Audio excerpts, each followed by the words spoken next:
refracting type astronomical telescope.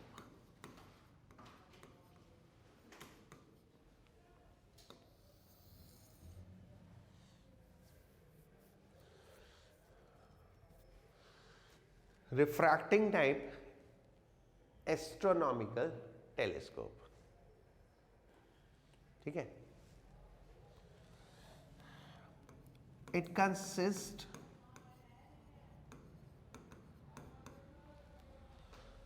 two lenses placed coaxially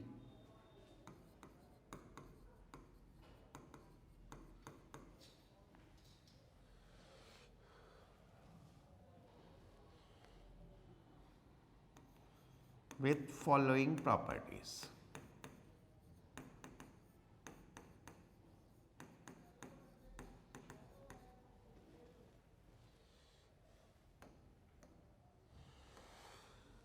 First, objective lens. Right? Is the lens towards object.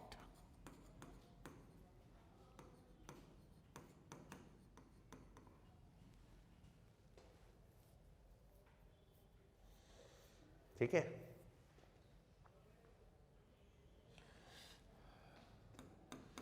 It is of large focal length.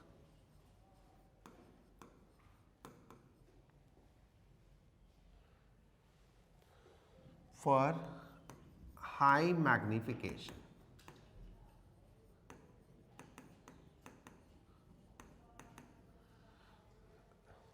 It is of large focal length for high magnification. जितना focal length ज्यादा होगा उतना ज्यादा magnification होगा. ठीक है. तो बड़े से बड़ा फोकल लेंथ का रखने की कोशिश करते हैं. Correct. End of large aperture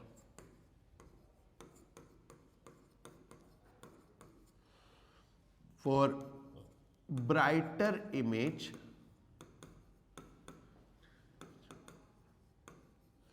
and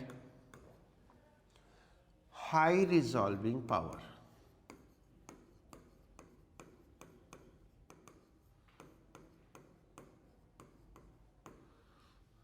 And high resolving power. ठीक है. Greater the aperture,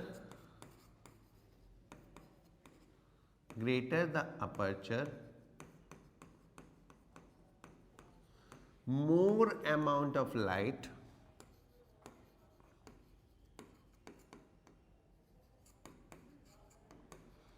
from already fainted stars.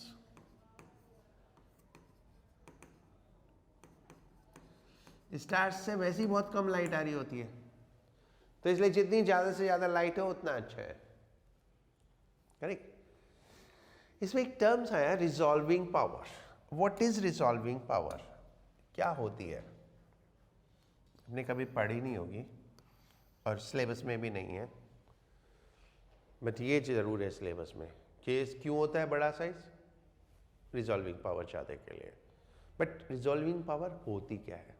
देखो, कभी पेड़ को देखना दूर से, आपको ऐसा लगेंगे सारे पत्ते एक दूसरे से मिले हुए हैं. जितने भी पत्ते हैं वो सब एक दूसरे से मिले हुए हैं. करेक्ट. कोई बड़ी सी रैली को देखना या कुंभ के मेले की भीड़ को देखना, लगेगा सब एक दूसरे से चिपके हुए हैं. ठीक है. But when you will go closer, so you will find there is a good distance between them. ठीक है. लाइक पेड़ पे पत्तों के बीच में बहुत बड़ा डिस्टेंस होता है. There is large amount of distance between them. तो ऑब्जेक्ट्स को सेपरेटली देखना, that is called the resolving power. हम कितना डिस्टिंक्टली उनको देख पाते हैं. यानी जस्ट रिजॉल्व हम बोलते हैं अगर दो ऑब्जेक्ट जस्ट अलग अलग दिखाई देते हैं, ठीक है। अगर ऑब्जेक्ट के बीच का डिस्टेंस भी हम देख पा रहे हैं, so then it's called better resolve, correct. और उसी रेशो में देख पा रहे हैं जितना ऑब्जेक्ट का साइज है, सो that is called truly resolve, यानी पूरा रिजॉल्व हो गया, राइट। तो कितना रिजोल्यूशन होगा that depend on resolving power. ये रिजॉल्विंग पावर में प्रॉब्लम क्यों होती है, ये अभी जब हम नेक्स्ट पावर चैप्टर पढ़ेंगे ना वेव ऑप्टिक्स का, तब मैं डिटेल में बताऊंगा कि क्यों हमें ऑब्जेक्ट एक दूसरे में मर्ज दिखते हैं, राइट। हमें एक दूसरे में मर्ज दिखते हैं और वो तो हम नॉर्मली देखते ही हैं, ठीक है। अब कोई भी बड़ी सी भीड़ को देख लो, ऐसा लगता है सब एक दूसरे के ऊपर गिरे हुए, पास में जाओ तो बहुत डिस्टेंस होता है इन दोनों के बीच में। तो ऑब्जेक्ट्स को डिस्टिंक्टली ऑब्जर्व करना, that is called the resolving power, right. Just resolve means बस जस्ट अलग दिख रहे हैं, ठीक है, कि हमें ये पता चल रहा है कि ये दो अलग अलग चीजें हैं, they are not like one. एक पेड़ को बहुत दूर से देखो तो you can not see the leaves properly, but you will see the green green green green something, right. So that is बिल्कुल भी रिजोल्यूशन नहीं है, ठीक है। तो क्योंकि हमको एस्ट्रोनॉमिकल ऑब्जेक्ट्स को एनालाइज करना होता है, तो जितना रिजॉल्विंग पावर ज्यादा होगा उतना अच्छा है। तो रिजॉल्विंग पावर ज्यादा होने के लिए साइज बड़ा होना चाहिए, that's called giant telescopes. You would have heard giant telescope, kept here there, जो भी है, तो बहुत बड़े बड़े, मतलब इतने बड़े बड़े 2-2 मीटर के तो उनके लेंस का साइज होता है, अपर्चर होता है, राइट, 2 मीटर डायमीटर का लगभग, ओके। ये तो हो गया high resolving power. Brighter image, जितनी ज्यादा लाइट आएगी उतनी ज्यादा इमेज ब्राइट होगी, जितना बड़ा लेंस होगा उतनी ज्यादा लाइट उतनी ब्राइट इमेज। तो बड़ा लेंस होने के दो फायदे हैं, एक इमेज ब्राइट होगी और एक रिजॉल्विंग पावर ज्यादा होगी। फोकल लेंथ ज्यादा होने का फायदा क्या है, मैग्निफिकेशन ज्यादा होगा। मैग्निफिकेशन, रिजोल्यूशन दो अलग अलग चीजें हैं, ठीक है। Now second, I piece.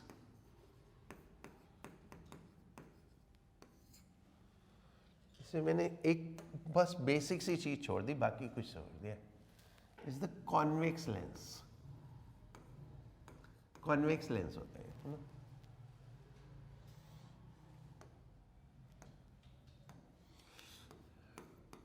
is a convex lens.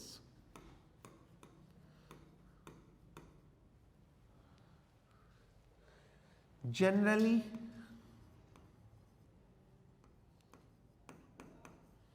a converging combination. Generally, a converging combination of convex and concave lens. इसलिए हम इसको आई लेंस ना बोल के आई पीस बोलते हैं, आई पीस। इसमें दो लेंसेज होते हैं और हमेशा दो ही होते हैं, हम जनरली लिख रहे हैं बट होते दो ही हैं। एक कॉन्वेक्स लेंस होता है, एक कॉन्केव लेंस होता है। कॉन्वेक्स लेंस की पावर ज्यादा होती है, कॉन्केव लेंस की पावर कम होती है, तो टोटल पावर कॉन्वेक्स वाली हो जाती है, पॉजिटिव हो जाती है। तो इसलिए हम इसको, जो ओवरऑल नेचर होती है वो कॉन्वेक्स वाली होती है, तो इसलिए कन्वर्जिंग नेचर होती है, राइट। तो कन्वर्जिंग लेंस होता है, लेकिन होता कॉम्बिनेशन है। और ये कॉम्बिनेशन क्यों यूज करते हैं हम, कुछ पर्टिकुलर डिफेक्ट्स को दूर करने के लिए यूज करते हैं। वो डिफेक्ट क्या है, देखो कुछ बहुत इंटरेस्टिंग चीजें होती है, लाइक एक कॉन्वेक्स लेंस देखो, look this, isn't it a prism? एक प्रिज्म जैसा ही है ना। तो ये क्या करता है, डिस्पर्स कर देता है, कलर सेपरेशन कर देता है। व्हाइट लाइट को क्या करेगा, ये डिस्पर्स करके कलर्ड इमेज में कन्वर्ट कर देगा। तो हमें ट्रू इमेजेस नहीं दिखाई देती ऑब्जेक्ट की, जो ऑब्जेक्ट के ट्रू कलर्स हैं वो नहीं हम देख पाते। तो हम क्या करते हैं, इसके साथ एक कॉन्केव लगा देते हैं, तो ये पॉजिटिव डिस्पर्सन देता है, वो नेगेटिव डिस्पर्सन देता है, तो हमें व्हाइट इमेज मिल जाती है।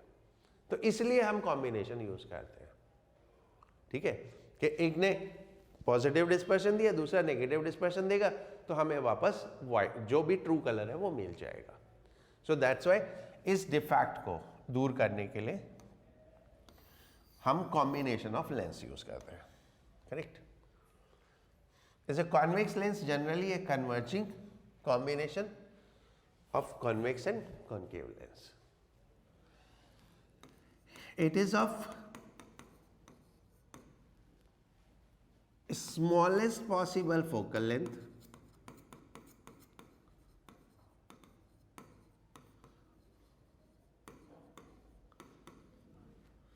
for high magnification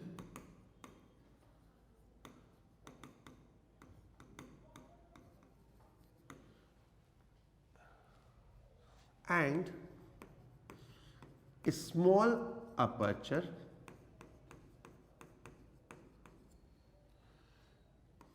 close to size of eye.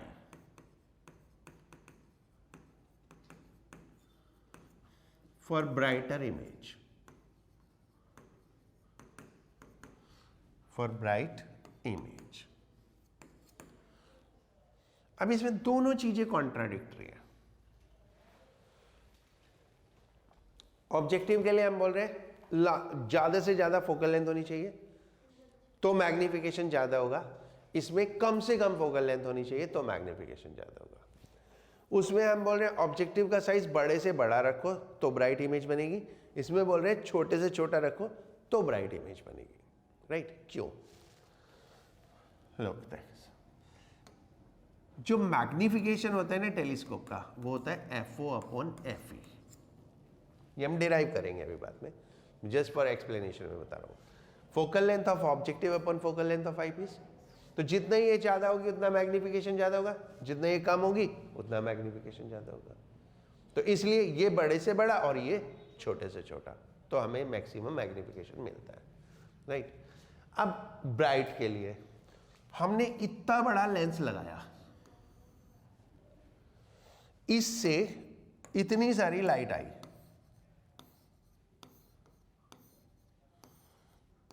But हमारे लिए तो वो लाइट यूजफुल है ना जो हमारी आई में जाएगी. हमारी आई इतनी सी,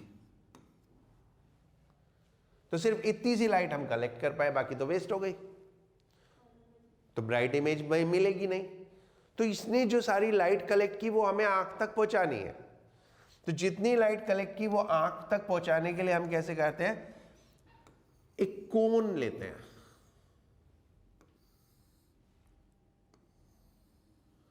और ये ऐसे आई के साइज का, उससे थोड़ा बड़ा.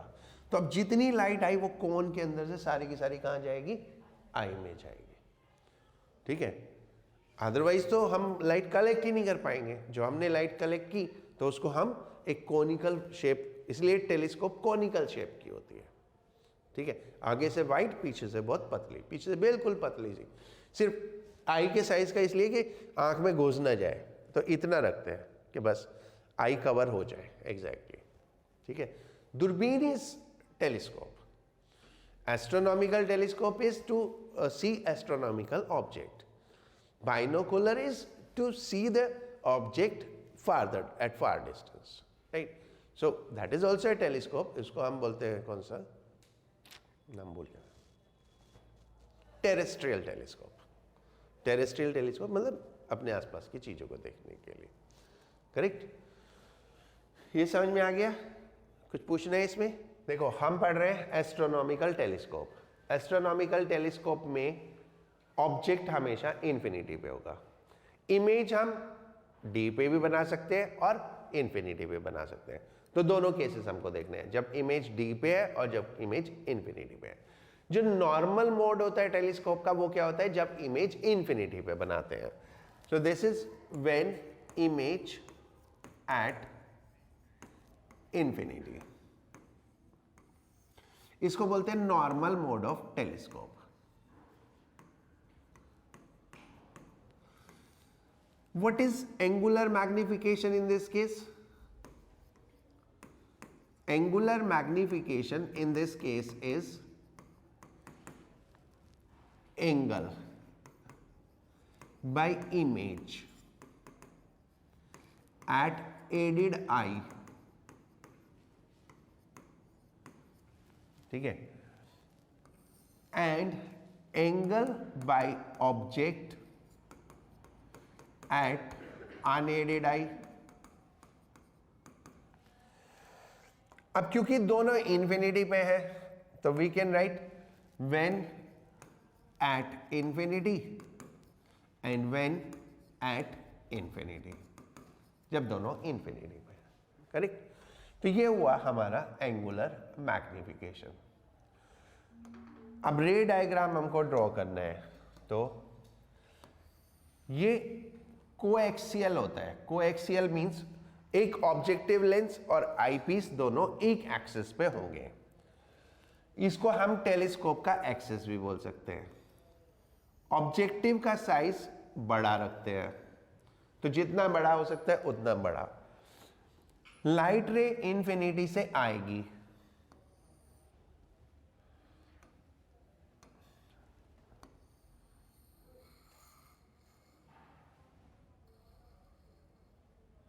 ये इंफिनिटी से लाइट रे आई, ये लाइट रे इसके फोकस पे इमेज बनाएगी, तो इसके फोकस पे इमेज बन गई। तो ये डिस्टेंस हुआ फोकल लेंथ ऑफ ऑब्जेक्टिव, और जो एंगल इंसिडेंट लाइट रे ने बनाया वो हुआ एंगल अल्फा। एंगल अल्फा कौन सा है? ये वाला एंगल, और ये वाला एंगल है बीटा, ठीक है। अब ये इमेज आईपीस के लिए ऑब्जेक्ट का काम करेगी, तो ये हमारा आईपीस हो गया। ये इमेज ऑब्जेक्ट के लिए आईपीस का काम करेगी, सॉरी, ये इमेज आईपीस के लिए ऑब्जेक्ट का काम करेगी, और फाइनल इमेज हमें इंफिनिटी पे चाहिए, तो ये इमेज इसके फोकस पे होनी चाहिए, तो ये इसके फोकस पे होगी, तो ये इसका फोकस हो गया FE। ये इसका सेंटर हो गया C1, ये इसका सेंटर हो गया C2। नाउ इससे जो लाइट रे जाएगी वो आईपीस से ऐसे गई,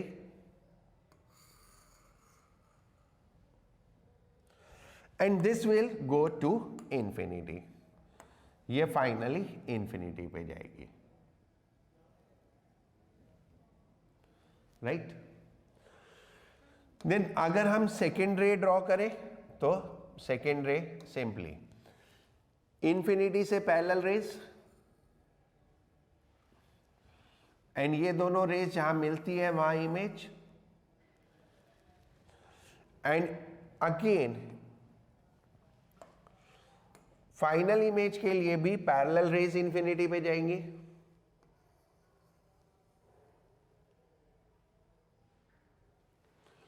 so it will be like this।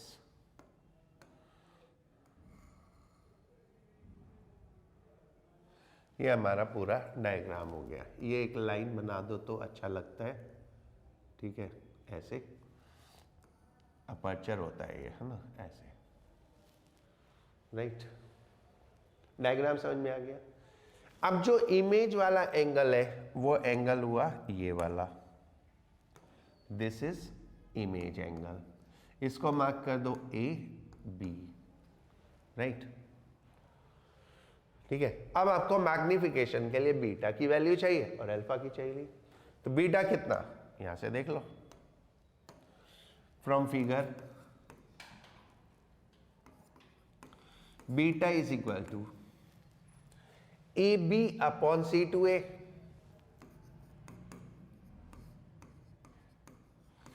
Alpha is equal to AB upon C1A। Now magnification AB upon C2A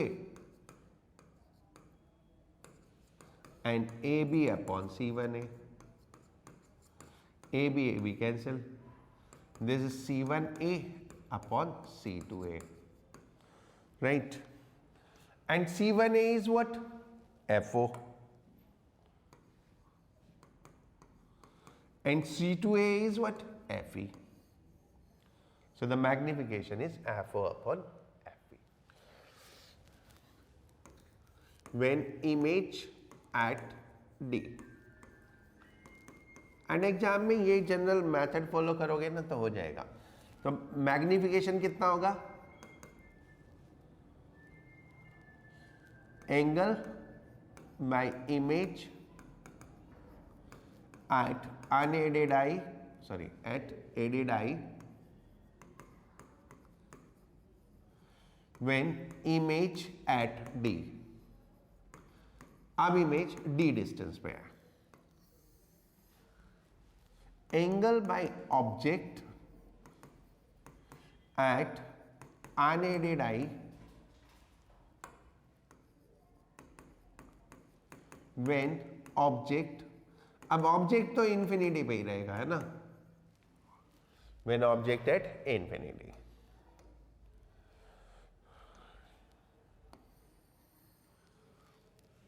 the same way जैसे हमने वो बनाया था,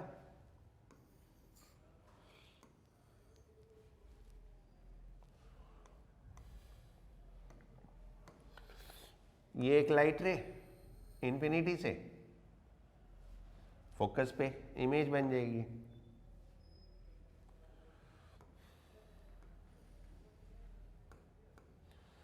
फोकस पे इमेज बन गई और ये एंगल होगा एंगल बाय ऑब्जेक्ट.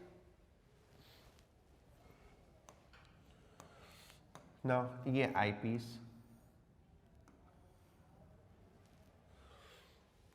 अब आपको इमेज डी पे बनानी है ना, इमेज डी पे बनानी है तो ये ले लो ऐसे,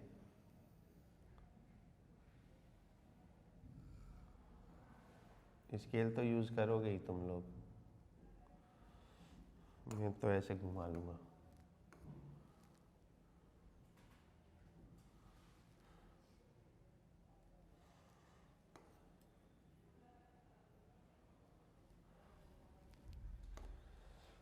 ठीक है, ये मैंने सोच लिया ये डी डिस्टेंस है, तो ये इमेज हो गई. अब अगर मैं मार्किंग करूं, ये तो फोकल लेंथ ऑफ ऑब्जेक्टिव, और ये डी डिस्टेंस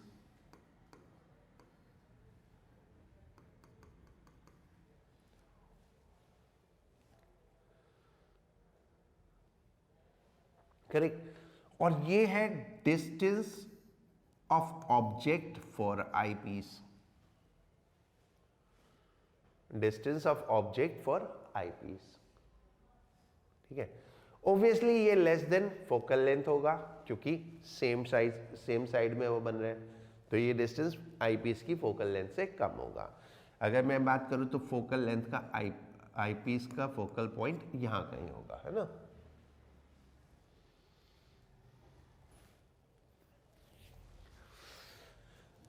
ठीक है, नाउ इसको थोड़ा डेकोरेट कर लो. ये डायग्राम बनते नहीं है बच्चों से, बट मुझे नहीं पता क्यों नहीं बनते.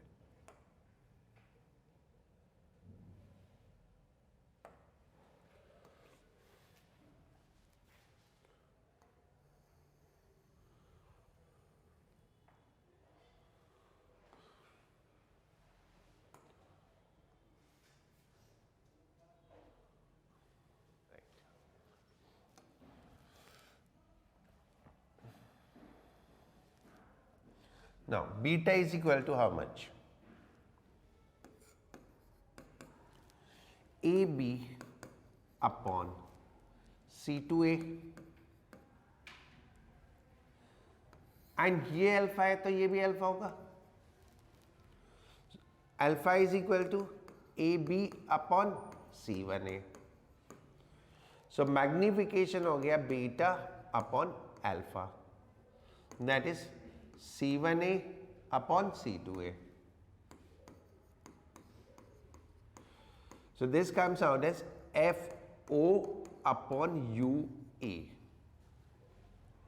अब UE कैलकुलेट करना है हमें. ठीक है, FO upon UE आ गया. UE कितना है वो कैलकुलेट हो जाएगा क्योंकि हमें इमेज डिस्टेंस मालूम है, हमें फोकल लेंथ भी मालूम है, ऑब्जेक्ट डिस्टेंस चाहिए.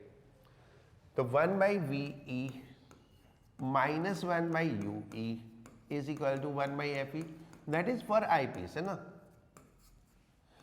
सिंपल लेंस फॉर्मूला यूज किया, eyepiece is what, just a lens. अब वी कितना है, minus D minus 1 by U E is equal to 1 by F E. तो 1 by U E minus is equal to 1 by F E plus 1 by D.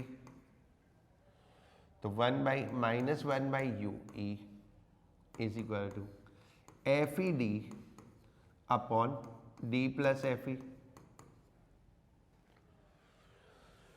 Right. यहां पे minus sign किस लिए है, क्योंकि इन्वर्टेड है ना।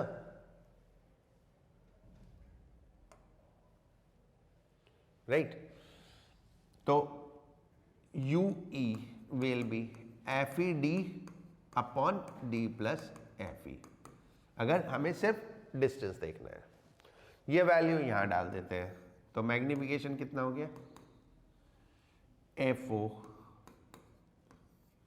D plus F E upon F E D. इसमें से एफ ई बाहर ले लो, अंदर बच गया 1 plus F E by D, that is magnification when image at D.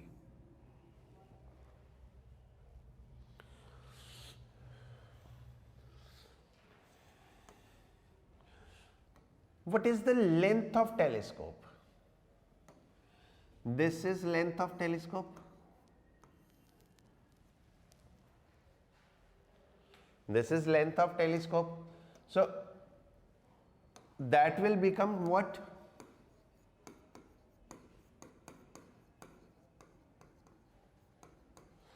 L is equal to FO plus FE. ठीक है, क्यों, यहां से यहां तक का डिस्टेंस FO और यहां से यहां तक का डिस्टेंस कितना, FE।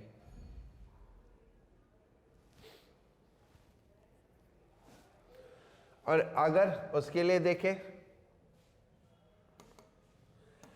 इन दिस केस अगर इसमें टेलीस्कोप की लेंथ देखें तो क्या लेंथ होगी, this will be the length, and ये यहां से यहां तक कितना, ये FO है ना, ये FO है, एक मिनट, ये FO और ये UE, ठीक है। तो what will be the length of telescope,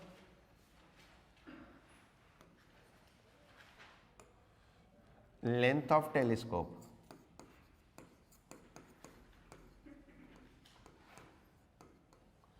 L is equal to FO plus UE।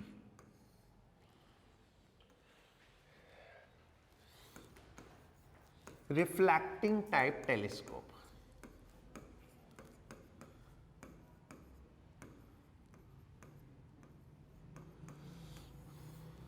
Right, astronomical telescope की ही बात कर रहे हैं हम।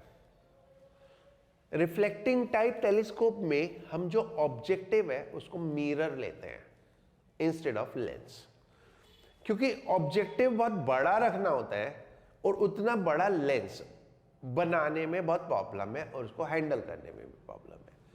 तो उसकी जगह हम लेंस की जगह मिरर यूज करते हैं, राइट। उससे क्या है कि कुछ पर्टिकुलर डिफेक्ट्स भी दूर हो जाते हैं, जैसे कि लेंस से क्या होता है, कलर सेपरेशन हो जाता है, मिरर से नहीं होता, ठीक है। इसको हम बोलते हैं कैसेग्रेन,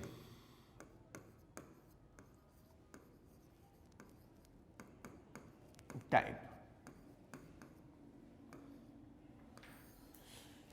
इसमें ये एक मिरर है,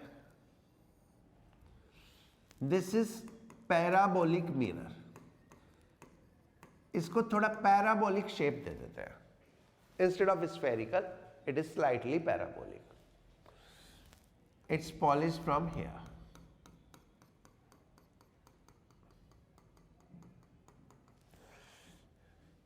ये इसकी एक्सिस है, राइट। अब हमारे पास जो लाइट रे आएगी, पैरेलल लाइट रे,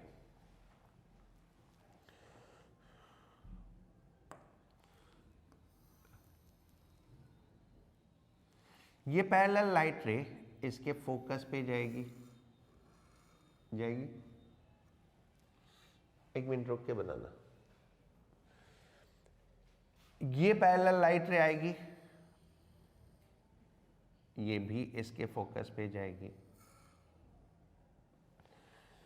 तो हम क्या करते हैं, इसके फोकस से ठीक पहले एक और लेंस लगा देते हैं, कॉन्वेक्स लेंस।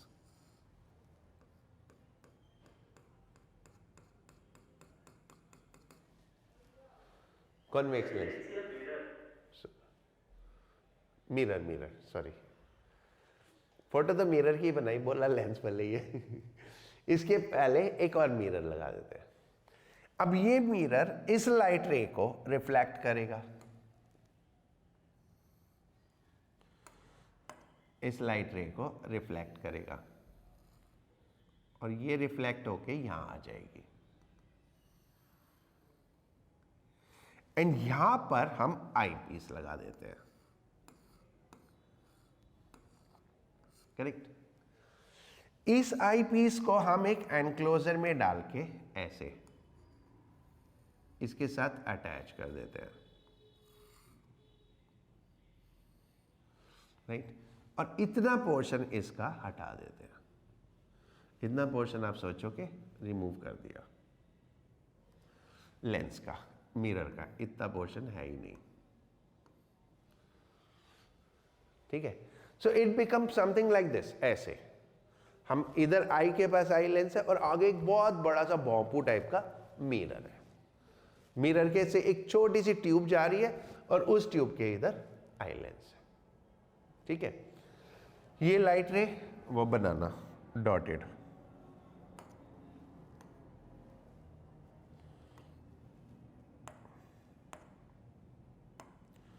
ऐसे,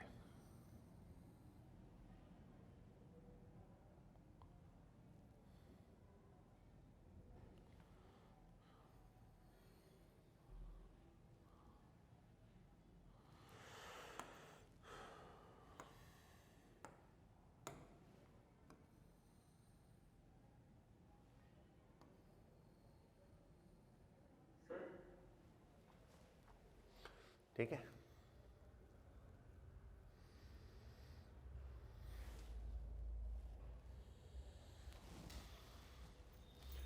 मैग्निफिकेशन सेम वही रहेगा, F O upon F E जो होता है, ठीक है। क्योंकि फाइनल इमेज हम कहाँ बनाएंगे, वही इन्फिनिटी पे बनाएंगे, तो मैग्निफिकेशन वाइज कोई डिफरेंस नहीं आता, but lot of advantage are there over that.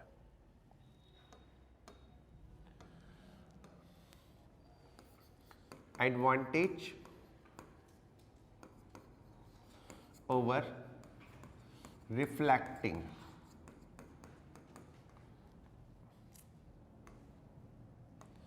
advantage over refracting type telescope.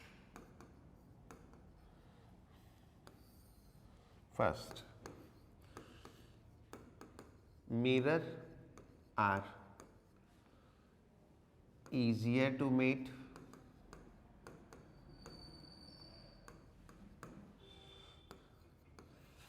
mirror are light and can be supported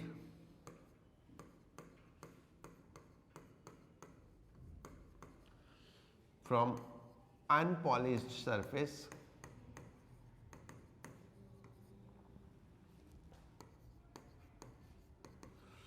while lens can be supported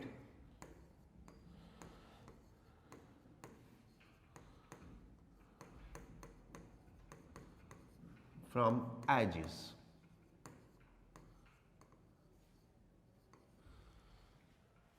अब देखो इतना बड़ा लेंस है, कितना हैवी हो जाता है, लेकिन आप उसको कॉर्नर से ही सपोर्ट कर सकते हो, बीच में तो कुछ लगा ही नहीं सकते।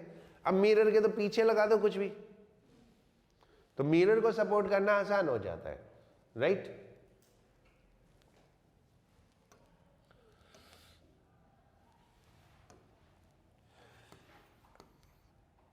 अब जो मैं लिख रहा हूं वो बस मेरे से पूछना मत, लिख लेना। Mirror can be made parabolic, mirror can be made parabolic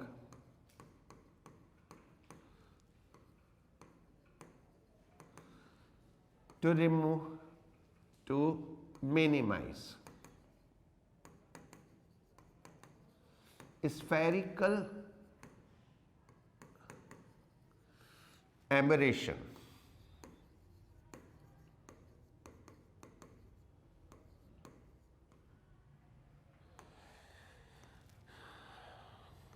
In fourth,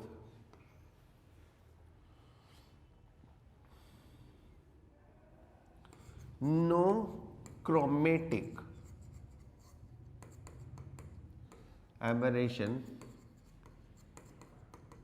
in mirror. ये एक्चुअली दो डिफरेंट टाइप के डिफेक्ट होते हैं लेंस के, और मेनली इसके लिए बनाया जाता है। वो तो बाकी तो एडिशनल एडवांटेज है, लेकिन जो मेनली हम रिफ्लेक्टिंग टाइप टेलीस्कोप यूज करते हैं वो इनके लिए यूज करते हैं। क्रोमेटिक एबरेशन क्या होता है? वो डिफेक्ट है जिसमें वो व्हाइट ऑब्जेक्ट की कलर्ड इमेजेस बना देता है, यानी कलर सेपरेशन कर देता है, एज आई टोल्ड यू। क्योंकि एक लेंस ना एक प्रिज्म की तरह होता है, एक लेंस एक प्रिज्म की तरह होता है।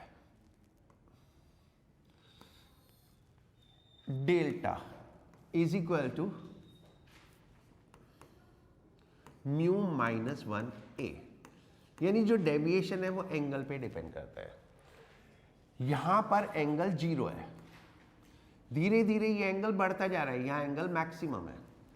प्रिज्म में तो क्या है, ऊपर से नीचे तक एंगल सेम होता है, इसमें यहां पे सरफेस पैरेलल हो जाती है, धीरे धीरे वो ऐसे कर्व्ड हो रही है, तो दो सरफेस का बीच का एंगल नीचे से लेकर ऊपर तक जाते जाते चेंज होता है, तो अकॉर्डिंगली डेविएशन भी चेंज होगा।